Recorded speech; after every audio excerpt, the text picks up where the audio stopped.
Hi, welcome to Gospel with Greg, and in the video today I'm going to be talking about baby dedication. So what it is, the significance, and how a baby dedication is performed.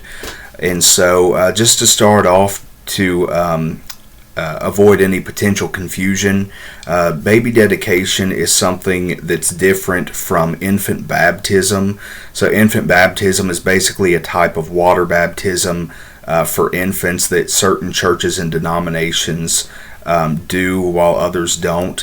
And so baby dedication is basically an outward and public profession from the parents and family of the child that they are dedicating their child to God and acknowledging that they want their child to serve God, and ideally that they're going to raise them in a Christian home. So basically that the child ultimately belongs to God, and that they want God to guide the life of their child.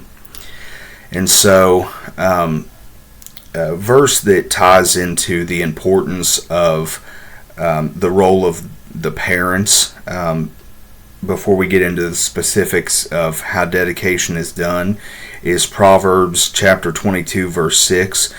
Train up a child in the way he should go, and when he is old he will not depart from it. And so this verse highlights the importance of raising a child to serve God from the beginning. And of course it's ultimately up to the child when they get older of whether they will accept Christ or not. But it's the responsibility of Christian parents to be the role model for the child that they should be, and do what they can to give the child a godly upbringing. And so dedication expresses from the beginning that that's what you intend to do, and is also a public way of showing God that you appreciate the gift that the child is, and that He ultimately gave you the child. And so a passage that touches directly on baby dedication is 1 Samuel chapter 1 verses 21 through 28. This is the story of Hannah dedicating her son Samuel. And the man Elkanah and all his house went up to offer unto the Lord the yearly sacrifice and his vow. But Hannah went not up, for she said unto her husband, I will not go up until the child be weaned, and then I will bring him, that he may appear before the Lord, and there abide forever. And Elkanah her husband said unto her, Do what seemeth thee good. Tarry until thou have weaned him. Only the Lord establish his word. So the woman abode and gave her son suck until she weaned him. And when she had weaned him, she took him up with her with 3 bullocks and 1 ephah of flour and a bottle of wine, and brought him unto the house of the Lord in Shiloh, and the child was young.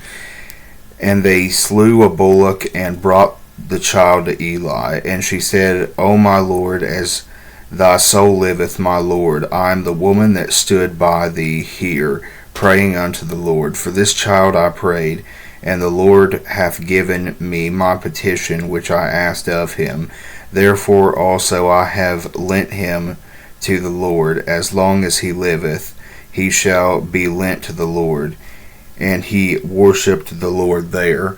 And so we can see in the story of Hannah dedicating Samuel that she acknowledged that ultimately her son belonged to God, and that she wanted God to guide the life of her son.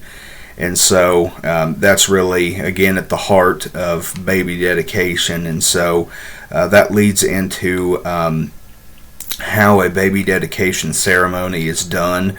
And different ministers might have kind of their own different takes on some of the specifics about how they do this. And there can be certain variations, like the name suggests. It's typically done when the child is a baby, but sometimes it might be done when they're older. I've heard of cases of children as old as 10 years old being dedicated, and you might have that in a situation, particularly if the parents didn't serve God when the child was younger. And so when they eventually did come to serve God, they would have the child dedicated then. And also, typically, it's going to be the parents that kind of present the child to be dedicated. But if you have a circumstance like the grandparents are the ones raising the child, you would have a situation where they would be the ones that would be doing that. And sometimes this might be done in a church, especially if you're going to have your pastor do it. You might work it out to where it's done after the service, and so people from church might be there, or some families may work it out to where the minister comes to their home and they do it there. But in my experience, and from talking to different ministers, baby dedication typically doesn't tend to be a very lengthy ceremony, but it is one of great importance that shouldn't be overlooked. And so this mostly revolves around praying over the child, and in the baby dedication I've done, what I did, and this kind of followed suit with another minister that I kind of got some advice from, was I started off with, I gathered, it was in the home of the family, and so the child was there, and grandparents were there also, as well as some other family. And I started off by talking about how God created a perfect world, and gave man a choice, and man chose evil, and sin and evil entered into the world. But God gave us a way to be saved and reconciled with Him, and we have a choice of if we're going to choose Satan or if we're going to choose God, who we're going to serve. And I said that the significance of this event was we were coming together in agreement that we were saying that this child belonged to God. And then I read the passage from 1 Samuel that I just read y'all a second ago about Hannah dedicating Samuel. And then once I finished that, we prayed over the child. And some ministers might anoint the child on their head and then their toe to kind of cover their whole body, so to speak. Others may just anoint the head. But generally, you're going to pray that God guides the path of the child, spiritually, physically, in really all ways, and pray for God's protection. And really, for me, that was kind of the general things I prayed over the child, and I kind of just prayed from the heart. I felt like that was the best way for me to do that. And so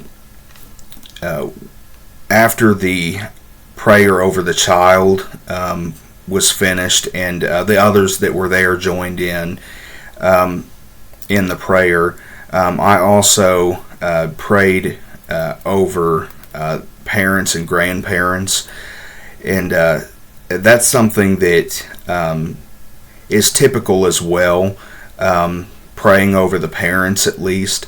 But again, if you have other loved ones who are there, especially if they're very involved with the child's upbringing, you may pray for them as well if they would like. And like I said, I did that, and that's kind of what we concluded with.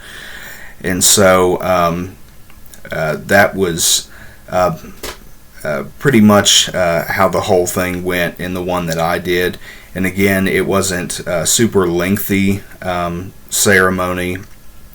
but again, it was one of great importance.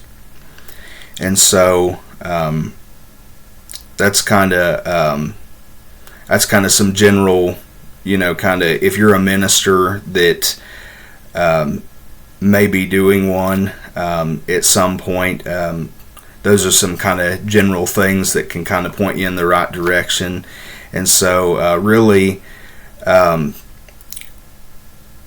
hope that this video was both helpful for ministers that may be doing this at some point, but I also hope that it's an encouragement for those who are new parents or may be parents down the road to do this, to have their children dedicated to God, because ultimately, I can speak from my experience. I was dedicated as a baby, and my parents raised me in church, and they fulfilled their duty in Proverbs 22:6 that I read to train me up in the way I should go.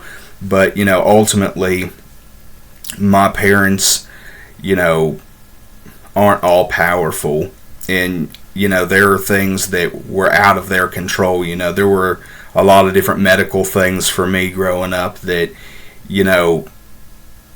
it was just beyond the power of a human to be able to meet those needs that I had. But my parents knew that, and they knew that God ultimately had the power.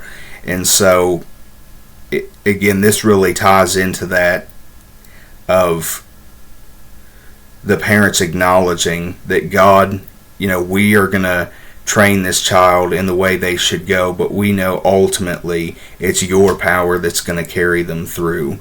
And that's why that's really important. And so again, hope this video was helpful. If you have any questions or comments you want to leave, please feel free to put them in the comment section. And until next time, God bless.